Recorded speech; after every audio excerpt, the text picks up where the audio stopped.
Hey guys, welcome back to another episode of A2D, Agree to Disagree. Like always, I'm Michael. I'm here with Brian, and once again, we're here with Josh. We're going to be getting into some NFL free agency here. I already had some pretty big news happen today. Happened over this last week. A lot of speculation going on about who's going to be going where. So there's a lot of stuff going on. We have some more news about people dropping, from teams and probably going to be adding some free agents. So, but anyway, guys, how you feeling tonight? And Brian, I know you got some news right off the bat you want to share, so I'm gonna let you take it away, man. No, man, just excited for free agency. I mean, I'm rocking my Chris Godwin jersey because he's our biggest free agent. I'm hoping he comes back, but you never know. He's number 2 behind Devontae Adams on the free agent list. But some of these guys, they might stay, they might go. Either way, they could have some huge fantasy implications. So we got to keep an eye out for these guys. Free agency starting up here next week, so it's time to kind of speculate a little bit, like you said, and get ready, because if some of these guys bounce around, they could jump up draft boards, they could drop down draft boards. So a lot of it's going to be decided here in these next couple weeks. So it's going to be fun, man. Free agency. Last couple of years, the Bucks won free agency, the Rams won free agency. You get certain guys, and it could really help your teams too. So not only just fantasy, but in reality, Trey Hendrickson from the Bengals last year was a huge free agent pickup, maybe the best free agent pickup last year. He on the defensive side anyway, but you can get some game changers in free agency. So it's going to be fun, man. What do you think, big fella? You think your Niners going to get anybody or what? I mean, I don't anticipate us getting too active, but I mean, the real question with Chris Godwin is he getting number 12 back? We got any news on that? If he is, isn't he? If he stays in Tampa, that was part of the plan the whole time. The whole time that's been part of the plan. Just loan it to the GOAT. You got it. Exactly. Oh, you have to. A guy like that, you just said it, he's the GOAT, man. You got to give it up if he asks for it. Shoot. Yeah, absolutely. I mean, speaking of Godwin, though, fuck it, we might as well stay on that, dude. I mean, I think ultimately he's gonna stay. Talked to our GM. He said he's a huge priority for us. Sounds like we're going with Kyle Trask at quarterback. We're not going to be spending money on one of these high-profile guys like Russell Wilson or Aaron Rodgers. That sounds like they're going to stay put. So we're going the Trask route. I'm hoping Godwin stays. Like, fingers crossed, man. We'll see. The only thing that kind of concerns me a little bit is I haven't heard anything about contract talks. I haven't heard anything he's been with us the whole time, so why don't you think he would have already extended if he wanted to extend? So he might want to test the market. And if he wants to test the market, there's some of these teams out here, man, that have some money. The team I have written down right next to us, because he's a smart dude. The Chargers, they got some money, and they got Justin Herbert. They just saw Joe Burrow surrounded with weapons and what he could do. You give this dude Herbert, Keenan Allen, and Chris Godwin, it's a pretty badass duo. And they got money to spend. He's smart. He's going to go play with a quarterback that's proven and that has money. So if he were to leave, I think that would be the place. But for me, it's just hard to envision him not in a Buccaneer uniform. Well, I mean, go ahead, Josh. No, go ahead. Yeah, I mean, you could imagine why it's a slow play situation. I mean, he did tear his ACL in week 15, so I couldn't imagine there really being a true rush from the Buccaneers. I mean, of course, they probably want to take care of the guy. There might be that aspect, and I know that there's respect involved in all of that. But, with a torn ACL that late in the season, you kind of have no choice but to kind of slow play that kind of situation. But I do have written down, I imagine he would stay in Tampa Bay. I mean, just to keep number 12 alone, right? No, but if he does move, I have a team. I have Philadelphia written down.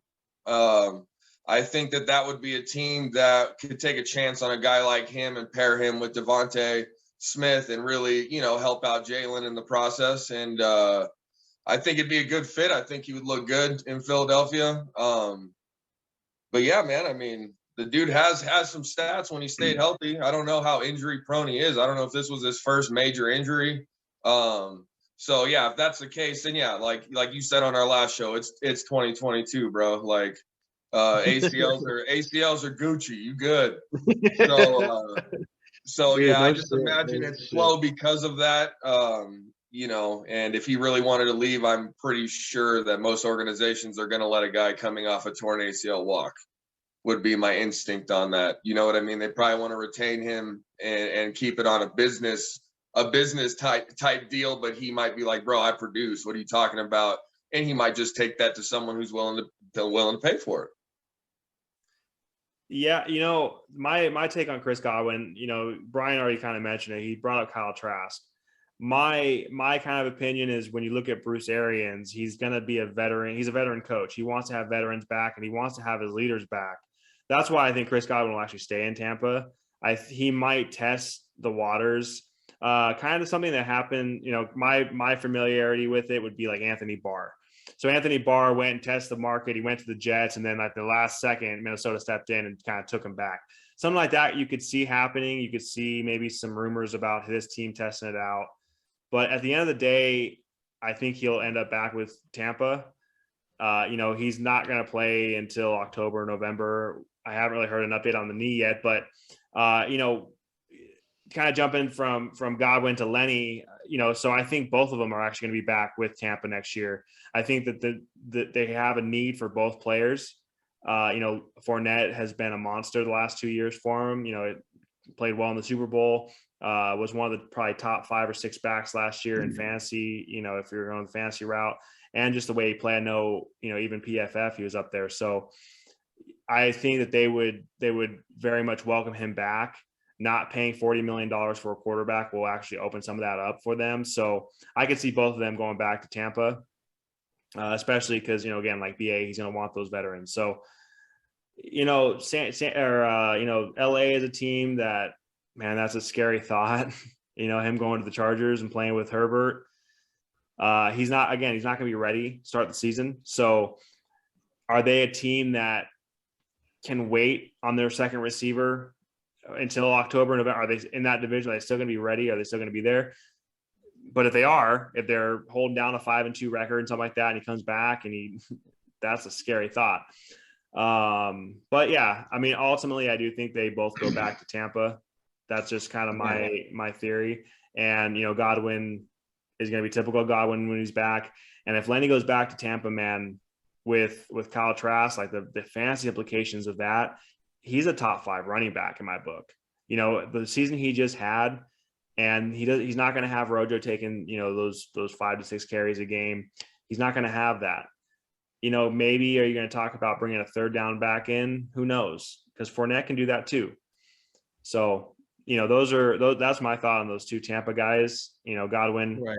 I love Godwin. I think he's a great receiver. He's my favorite buck. I don't like too many of them, but he is my favorite buck. And I've talked about this kid since, his freshman year in the league. So I do think that he's a top 5, top 6 talent. And if he's healthy and he can stay healthy, he's a monster. So. Right. And healthy wise, he's always been healthy. He blew out his ACL off a gnarly hit. He went up high and the dude just took him out.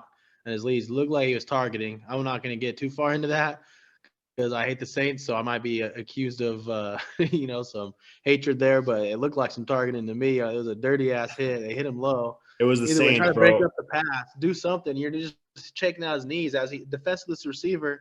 Anyways, it was the Saints under Sean Payton, dude. It was a targeting. It was dirty. Right. That's not a Bucs thing. That's a Saints thing. So. But other than that, he hurt his thumb, but he played through it. He was making catches with one hand because of his thumb. The dude's an absolute dog. I don't think the injury concern is really a concern at all. Lenny, though, screw it. I was gonna wait for running backs, but you got us into him. You think he's gonna stay? I only did that because it was a connection with the Bucs. I know I'm jumping. No, that's fine. That's all good. It's all good. We can bounce around. But Lenny, I honestly disagree with you on that. I think this is his last chance to actually cash in a little bit because the last 2 years he just had in Tampa have been the best 2 years of his life. Like you just mentioned, top 5 fantasy back in reality, dude. He was balling until he went down. So to me, I think this is his last chance to cash in. And if it's not going to happen in Tampa, I think we are actually going to draft a guy in the second or third round to complement Keyshawn Vaughn, and that's kind of go the route that we're going to go in that direction. He, I see him in Miami. Ultimately, they got some cap space. They're desperate to get their running game going. They got the new coach McDaniels who likes to run the ball. So I think they got the money, they got the need. To me, he's the cream of the crop as far as most complete running back on the market that could actually lead your backfield. Because you mentioned you don't have to take him down out on third down. He's got some soft hands. He's good in the pass protecting game. So he's a good fit there. That's where I kind of see him going either there, or if he wants to keep the winning route going, maybe I actually have Buffalo, but they're strapped for cap too. So I think he's going to Miami. He's been in Florida the past couple of years. He likes it there, and he wants to get paid. I think is the biggest thing. And so I think I got Miami down for Lenny. What about you, big dog? What you got going on for Lenny down there? Oh, you guys want to talk about Lenny, huh? Well, he just turned 27, relatively young, especially compared to us, right? Yeah. He carries a 4.0 average. He's got about 31 rushing touchdowns, right? He's got decent hands. He's a big back. I pretty much echo everything you said, Brian. I pretty much wrote down anywhere else he goes, he's going to make more money than in Tampa. Right. So I feel like at his age and how running backs are used nowadays, they all have expiration dates, and it sucks. They're all kind of, they get stuck. Whatever. That's a different topic. But you're right. He needs to get paid. I actually wrote down Detroit because I feel like it's a team that'll pay him, and I feel like he would be outstanding to pair with DeAndre Swift. And it could help Goff, and it can help Dan Campbell with the play calling.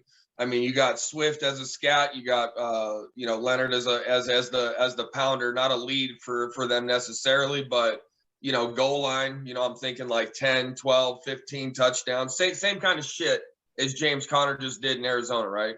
Like same type role, but I feel like he would bust a rack out. I think he'd get 1,000 on the ground.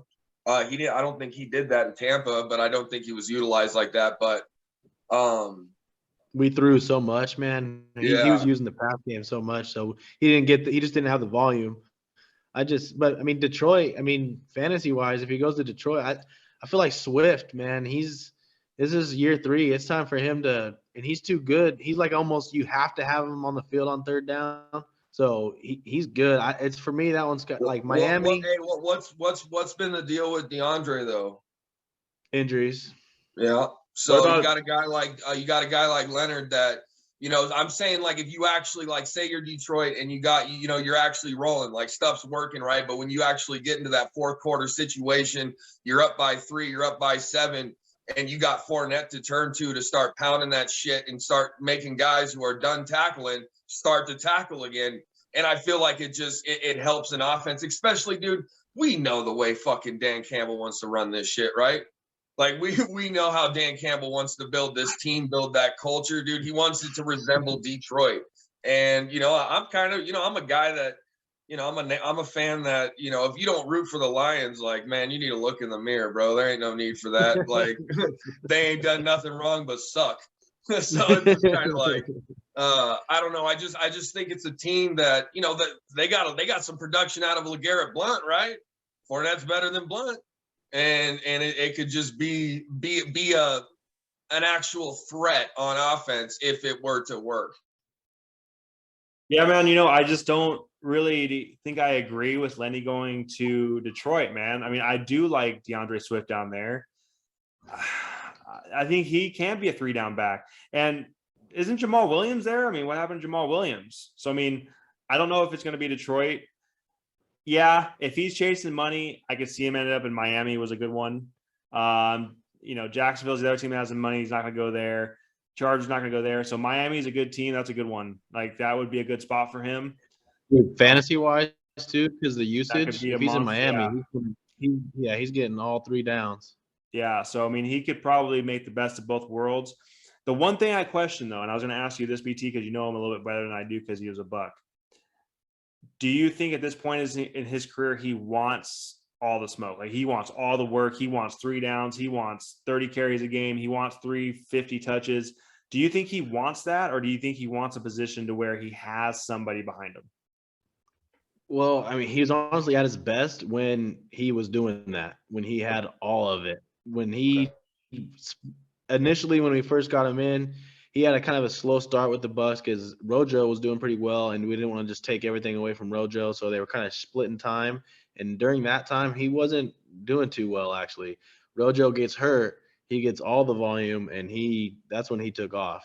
He never looked back from that point. So I think he does need all the work because he's not a guy that's just going to hit a home run like that on any given play.